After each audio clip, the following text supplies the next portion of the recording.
we go then. Good morning. Where's my coffee? There it is. Right. It is the 1st of May 2020 and there's an awful lot happening in the world, this crazy world at the moment, crazy times we live in. And so I thought I'd take the opportunity to put down some thoughts into a video diary of what's happening to me right now.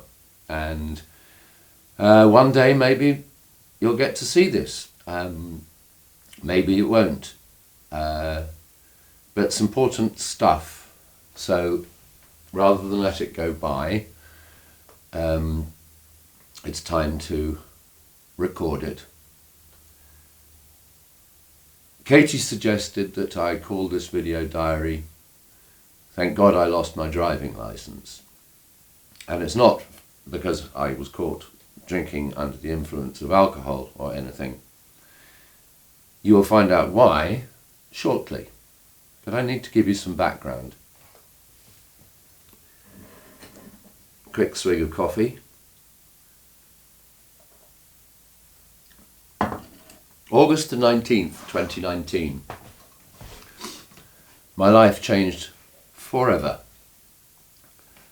An extraordinary time since then. I confessed to Katie, having been confronted by her one evening, that Martin is in fact transgender. Katie and I have been married for 36 years, really happily. We have 3 lovely children, 2 beautiful grandchildren. Oh, there's my phone. But I've known about being transgender literally all my life. I suppose the first time I really knew something was wrong was my first day at school, aged 5. At that time of life, you know, life is a really open book, and it's, you know, the mind is like a sponge. You're not fully socialized, you're not formatted, if you like, into knowing what gender roles are. And of course, back in the day, we're talking 1962, there was no recognition of transgender issues, certainly no acceptance of it, not even really talked about. It's not like I went to school the first day and knew I was transgender, because I'd never heard of that term, but I did know that I wanted to play with the girls.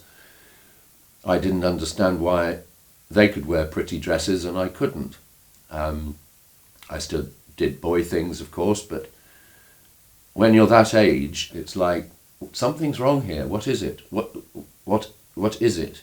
I had 2 friends, Linda Greenwood and Dawn Baker, who enjoyed my company a lot, and we played together, and that was nice. But I also had male friends, Terry Leggett in particular, great chums we were. Anyhow, that was the beginning of it, and I suppose I didn't really know what it was, as it were, until much later, as I approached puberty. I think when I was about 11, I found my parents had a Sunday paper, and I was just sort of reading it, and I saw this article about a man who had had a sex change, and of course in those days this was pioneering surgery. It was full surgery, and I guess when I read that article, which was quite detailed, it started putting answers to some of the questions that I'd had about feeling trapped in the body of a man. This may sound very strange to you all, but this is really true stuff.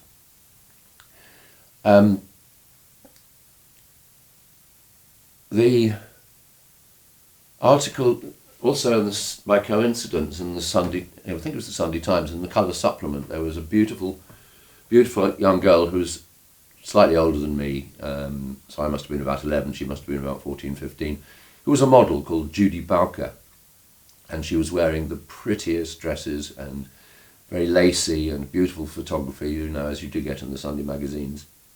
And I just adored these pictures, and I cut them out and stuck them all over my bedroom wall, which of course was a perfectly normal thing for a prepubescent boy to do. But the reason I did it wasn't that I, like normal boys, put them up there to say, "Go, isn't she gorgeous?" Well, she was gorgeous, yes, but the reason I put them up is because I wanted to be her. Does that make any sense? And that continued throughout my school life, when we, you know, boys would be boys and put pictures of Debbie Harry on the wall or whatever. And it was always because I wanted to actually be that person. And I cried and cried and cried, and I screamed to God, and I prayed and I cursed God as if I was being punished. And I, slightly earlier than that, I remember when I was at St Paul's Cathedral when I first went there in my first year, which was when I was about 8. We did a school play, my first proper production, where I played a young chorister auditioning in about 1820 or something for the cathedral, and I had to wear this brown dress that Mother had made, because in those days boys wore dresses, ironically. And I just loved this moment, and I had to wear a white shirt underneath it, and the only white shirt that we had was one of my mother's, and so it was a real thrill for me to be able to wear this, and it made me feel very special. Puberty was very difficult afterwards. As I grew up, I had by this time started, I was fascinated by watching Mother do her makeup and put her stockings on and choose a dress, and I had started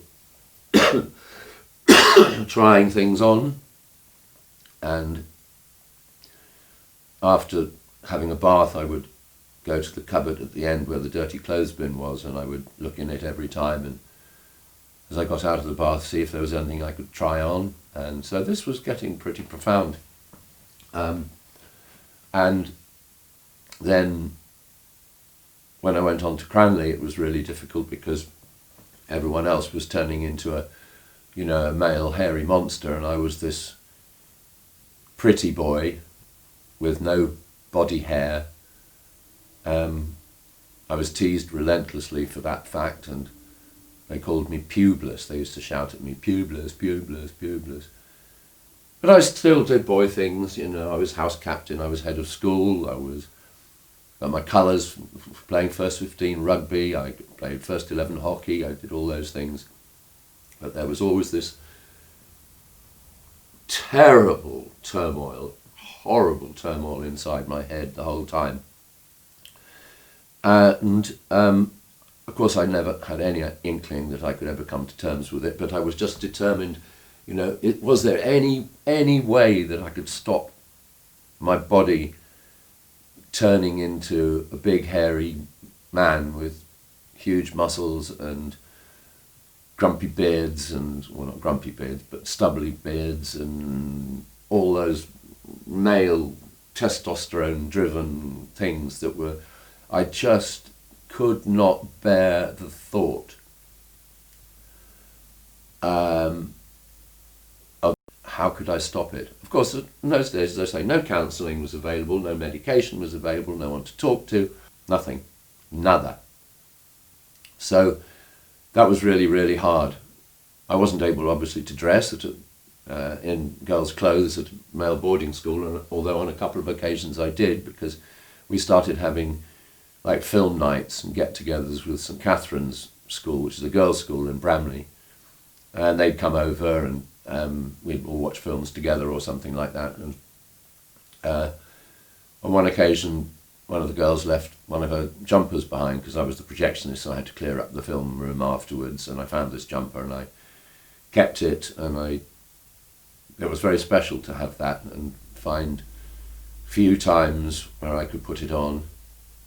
And then a second time I was very naughty and I actually stole one of the girls' jumpers, which I've always felt very bad about, and I nearly got into a lot of trouble for it.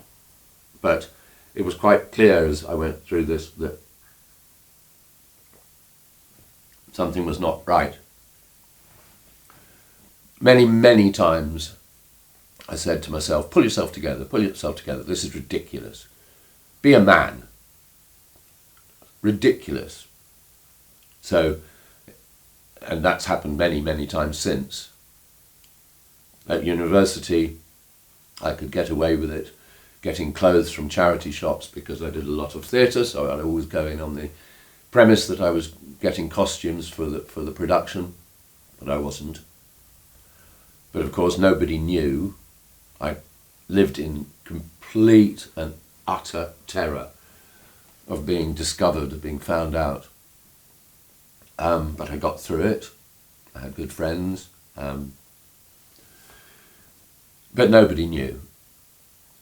After leaving university, I started work at the BBC and nobody knew. I lived on my own for a while, so I was quite easily able to store clothes in backs of cupboards and things and find time to put them on and feel pretty.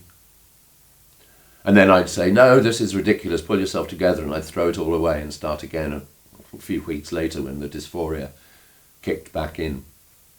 Dysphoria is really horrible thing. It's described, it's that feeling of being trapped inside the wrong body. And when it kicks in, it is incredibly depressing. You look at every feature of your body and know that it is wrong. And inside, it literally is a feeling of being trapped. And it plays all kinds of tricks with your mind. And then something absolutely wonderful happened to me, and I met Katie in 1982. She literally swept me off my feet. I fell hopelessly in love with her. And I decided this was the way, this is the way to stop the dysphoria. I can be a really good father, be an amazing husband, and stop everything else. And so that's what I decided to do. And I did. We were married on the 5th of May, 1984, and we have had the most amazing years together. And Kate had never had any idea, of course, of my situation, and I was able to put it behind me for many, many years.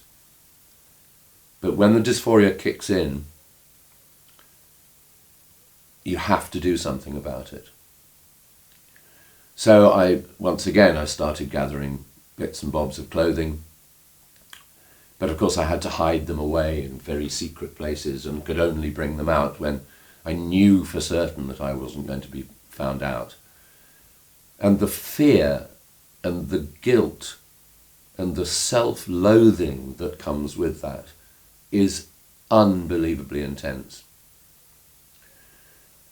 Because there's no thrill of actually putting the clothes on and looking what you think will be lovely, because you're so torn up with internal dialogue and fear and pain.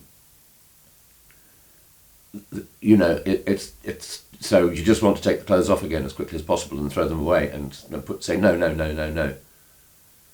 But of course we've been married for 36 years, and over that time things have I've got a big house, easy for me to store things away, so gradually I built up quite a large collection of very nice things.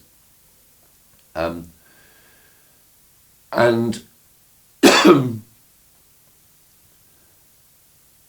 then, so I would get them out when I was alone here. If Katie went out to work, I'd be terrified because she was always late for everything and always forgets things. So if she was working from 10 until 1, I'd wait till at least 11:15 before I got anything out, just in case she'd forgotten something or her insulin pump, or came back to discover me, find me out. And then if she was due home at 1, I think she might have been let out early or something. So by 11:30, I was putting everything away again and panicking in case the back door went and someone came in. Then, in June of last year, by this time I'd got so much stuff hidden away underneath my desk in the office and in carrier bags in the summer house, and everything from false eyelashes to boobs and dresses and skirts and everything, literally everything, jewellery, makeup, the lot. And I guess I was beginning to get a bit too casual about it all. And so anyway, in June of last year, just before we went to Spain for our summer holiday, I was just checking all the papers that we needed, boarding passes, all of those sort of things, and I was looking for my driving licence, hence the connection with the title of this video diary. I needed my driving licence in order to be able to hire a car when we got to Spain. Couldn't find it anywhere at all. Panic set in. Oh my God, where is it? Blah, blah, blah, blah. Searched high and low, couldn't find it, searched everywhere. Later that night, Katie, being the wonderful lady that she is, who I absolutely adore, decided she would be really helpful and go and have a look in my study, just in case it had slipped down the back of my desk or something like that. Of course, first things she found were dresses, clothes, makeup, swimsuits, all my stuff. She didn't tell me, but she stayed up till 4 o'clock in the morning going through it all, and so she knew, but she hadn't told me. We went to Spain and something was wrong. Poor Katie by this time was in complete and utter turmoil because she didn't understand. She had no idea. She had absolutely no idea what was going on. But of course she feared the worst. I don't know what went through her head, but it must have been that I was some kind of asinine, kinky devil or whatever. But things weren't the same in Spain, and I didn't know why. Luckily for Katie, we were there with Barbara and Billy and Bobby, her cousin from California. So she was obviously incredibly upset by this. So we got back from holiday and, we'd had a lovely time and life was going on as normal. And then one evening, 19th of August, 2019, after supper, she said, "We have to talk." And I had no idea what she wanted. She said, "We have to talk." I said, "Okay, what about?" She said, "All those things under your desk." My heart fell through my bottom. All of those years of fear of being discovered, self-loathing, hate, internal turmoil came to a head at that point, and I absolutely broke down. I admitted immediately to Katie that I was transgender. And she said, "What? We've been together all this time and we have no secrets." And we began to talk. We cried a lot. We hugged a lot. I told her I would tell her everything. I would show her everything. There would be no secrets. There would be no barriers. But please just be kind to me. Don't be judgmental. Just be kind to me. And she has been amazingly kind. So on August the 19th, my life did change forever. And that's why I'm doing this now, to help me come to terms with it, and hopefully to help you come to terms with it as well. And that's where I'm going to end part 1 now. In part 2, I will tell you what happened next, which is pretty scary stuff. So that's part 1. Thanks for listening. Love you.